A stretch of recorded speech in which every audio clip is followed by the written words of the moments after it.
The early 2000s really were the golden ages of reality TV, as around this time we saw shows like The Real World, The Hills, America's Next Top Model, Jersey Shore, Bad Girls Club, and a number of others that really kind of defined and became the blueprint of what reality TV is today. Very early on, creators and producers of these shows figured out the most successful formula in terms of increasing ratings and truly captivating their audience's attention. Drama, drama, and more drama.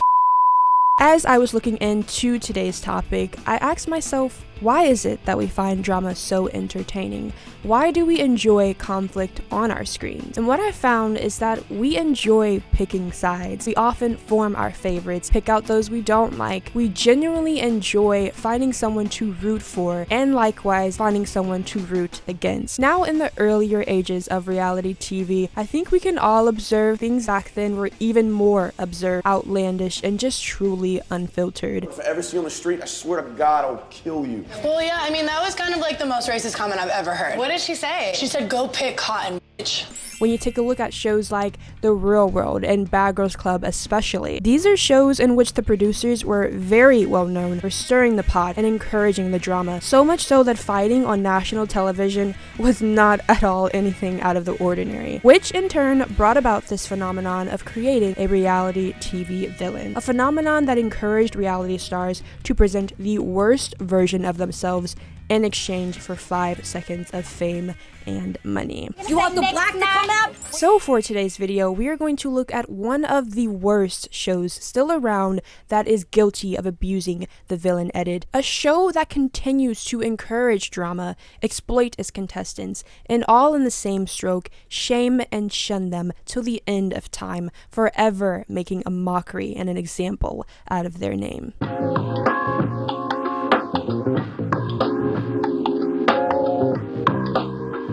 Hey, what's up you guys, and welcome back to my channel. If you're new here, my name is Bree with an E, and I upload a variety of content every week pertaining to TV shows, movies, pop culture, and controversial people and things. So if you're interested in any of that, please do me a favor and hit that subscribe button. Also, be sure to turn on post notifications so that you're notified every time I post.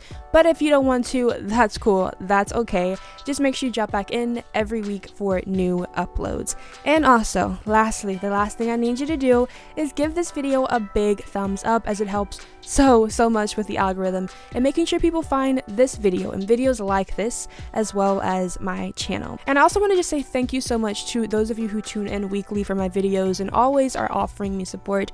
It does not go unnoticed, and I just wanted to truly thank you for that. So without further ado, let's get back into the reason you clicked on to this video. So what exactly is the villain edit? The villain edit is a reality TV phenomena that makes one person seem unlikable, conniving, aka making them the villain for the sake of good TV. It's when a participant is edited in a way that sort of positions them as the antagonist to increase ratings and viewership. Like I said earlier, there is one show in particular that is guilty of abusing the villain edit. Quite frankly, you will never find a season of this series that does not feature a villain of some sort.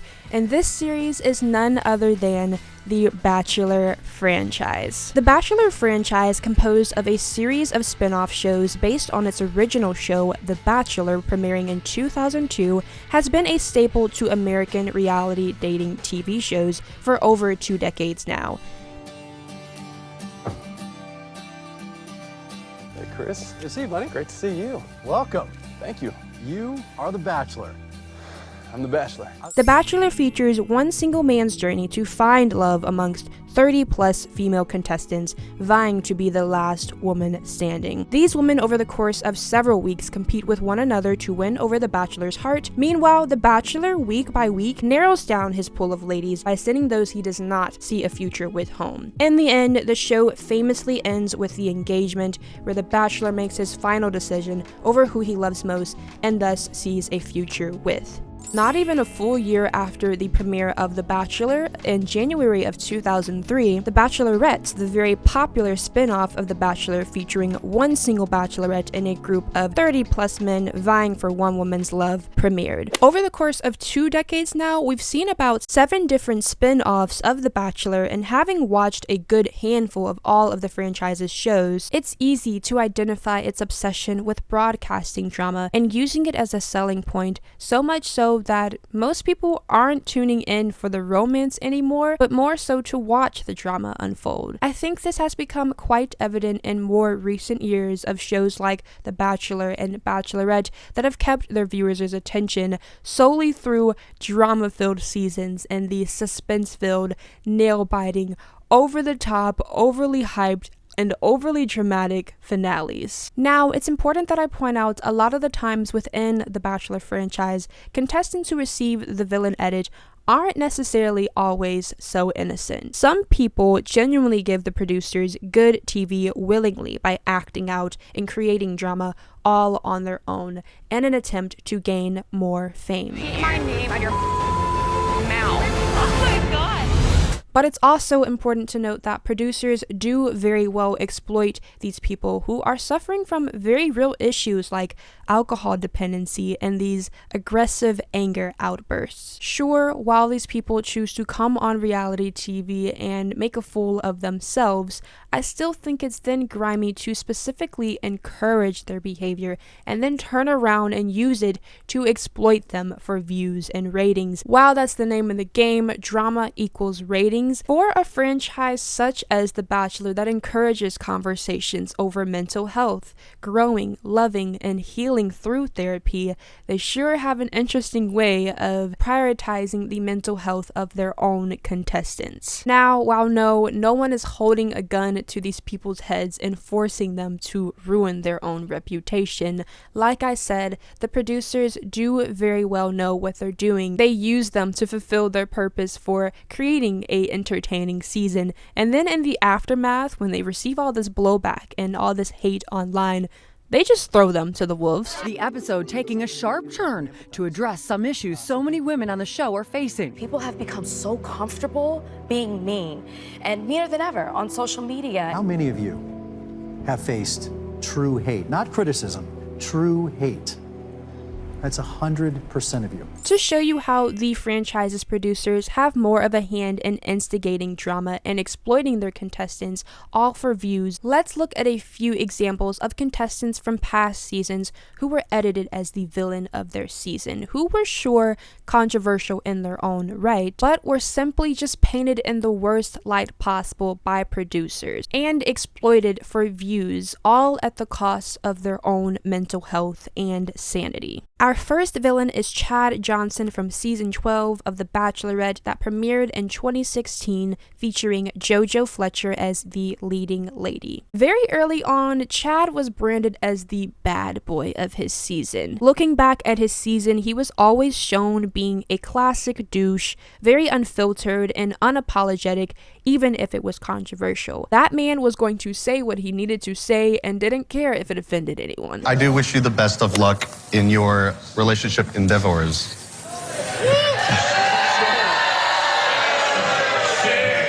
Because of this, he quickly rubbed a lot of the other men in the house the wrong way with certain statements he would make and actions he would take. He was shown a lot getting very riled up and getting in people's faces, threatening to lay hands on them. Now, if there's one thing reality TV producers are gonna do, they're gonna create a high-stress environment for their contestants. As in The Bachelor's case, conditions in the mansion would make anyone irritable and overwhelmed all the time. And no, this is not me attempting to excuse Chad's aggressive behavior in any sort. This is me simply trying to explain that producers do have more of a hand in instigating and encouraging this toxic behavior through promoting and creating a toxic environment. On the first night in particular for Bachelor and Bachelorette, they're filming from early in the night up till 7 a.m. at the latest. I mean, just look up what it's like to film for shows like The Bachelor and The Bachelorette. So they're getting little to no sleep. They sleep 12 to a room in uncomfortable bunk beds,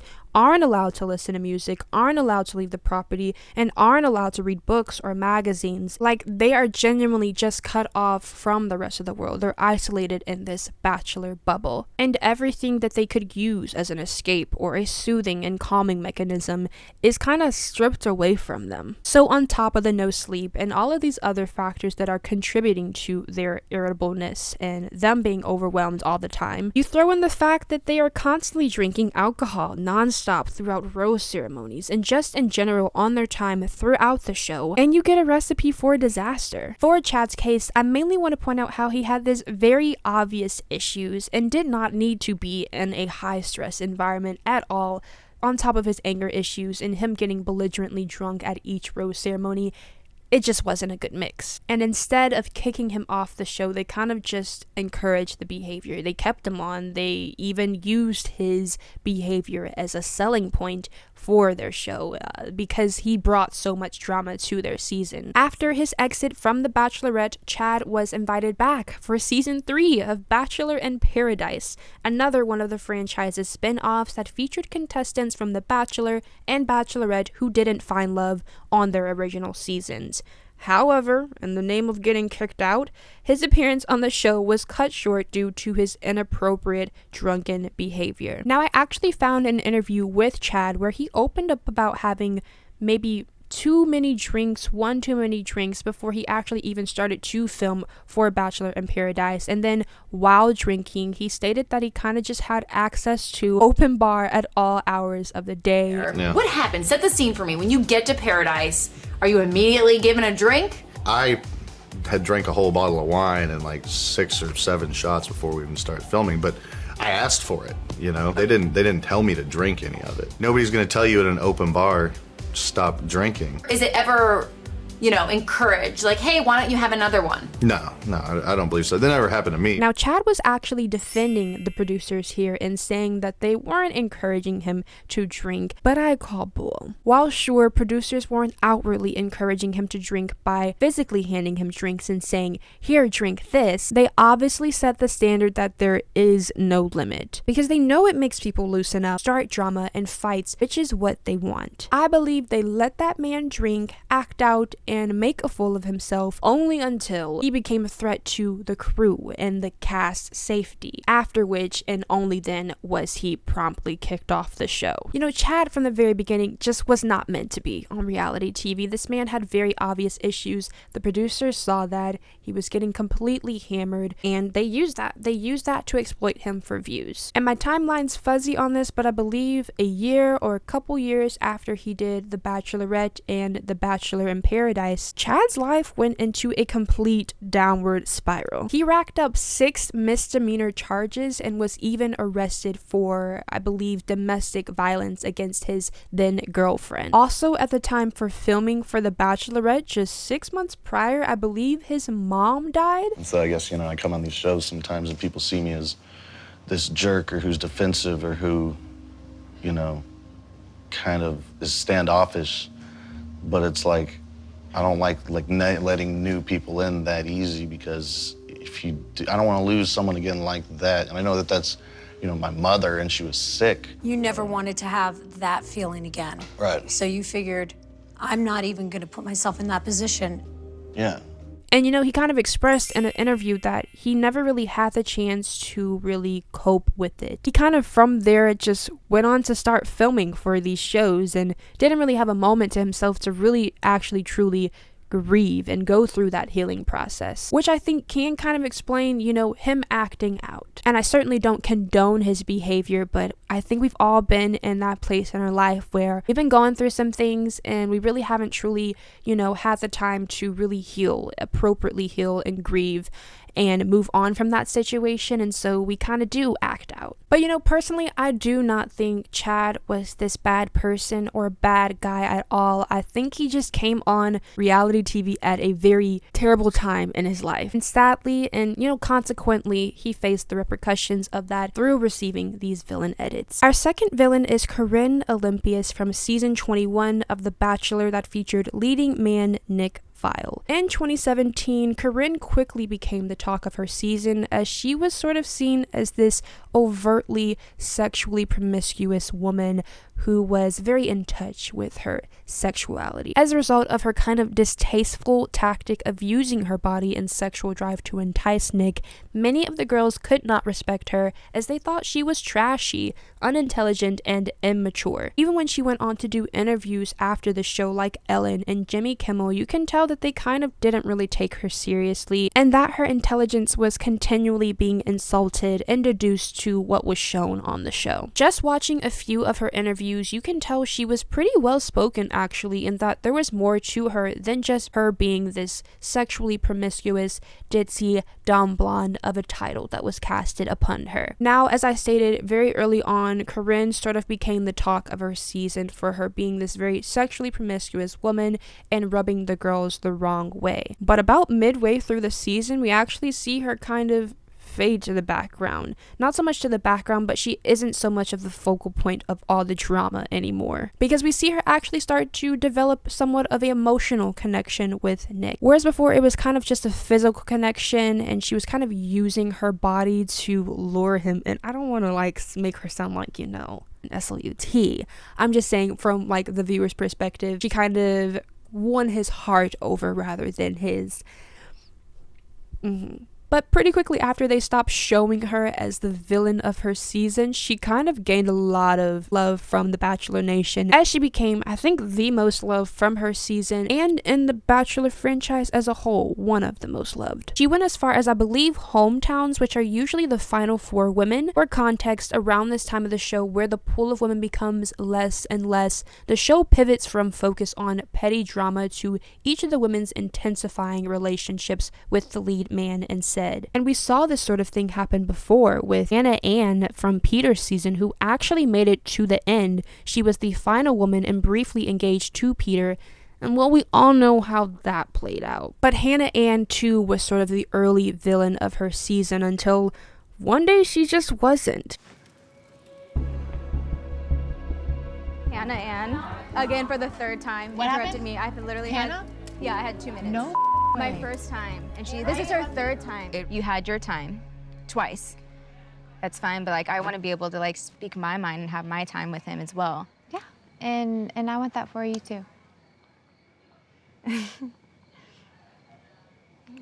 They wanted to position her to be more likable because she was the last woman standing. For Corinne, she expressed in an interview that she was shocked by her villain edit early on. How did you feel the first couple episodes when you were getting the real villain edit? I think that throughout the season, you became so lovable and that everybody loved you. But the first couple episodes, people just straight didn't like you. Did the producers tell you, don't worry, it's gonna get better, it's gonna get better? Yeah. Okay. They did. And I was just like, I was so depressed. I was like, I just don't see how this could get better. Like, I didn't even know. I'm like, all you guys are showing is me. It's the Corinne show. Like, what are you guys doing? And it was getting so much hate, and it was so hard, and I was freaking out. And then I didn't even leave my house. I was freaking out. Yeah. But like the thing is that I was never mean to anyone. Villains are mean to people, and I wasn't. I was just doing my own thing, and people didn't like it. She expressed that she was just sort of having fun, being herself, letting loose, and that she wasn't really being mean to anyone like the traditional villain would. And I thought it was interesting in watching that interview how she said that producers didn't really give her a heads up on how she would be portrayed. Like, she became the focal point of all the drama and she didn't really necessarily know that going into it. So yeah, she was shocked by her villain edit. That was when my mom went on TMZ and was like, the show is fake. She was trying to protect me. She was just freaking out that people were calling her house phone. Like, that's so screaming scary. random things about me. And we heard how she was receiving so much hate to the point that people were calling her mom's house phone or her mom's cell phone and basically talking badly about her to her own mother. Corinne was not given the heads up that she would become the buzz and the talk of the season in such a negative way to start off. And following the aftermath, the early aftermath of what they showed on TV, she was not protected at all as she became the internet's punching bag. The very least they could have done is given her that heads up. Now, these were just 2 examples of the producers really sort of exploiting and abandoning their own contestants for views and ratings. I think we can all identify other villains in the franchise who were used just like these 2 were.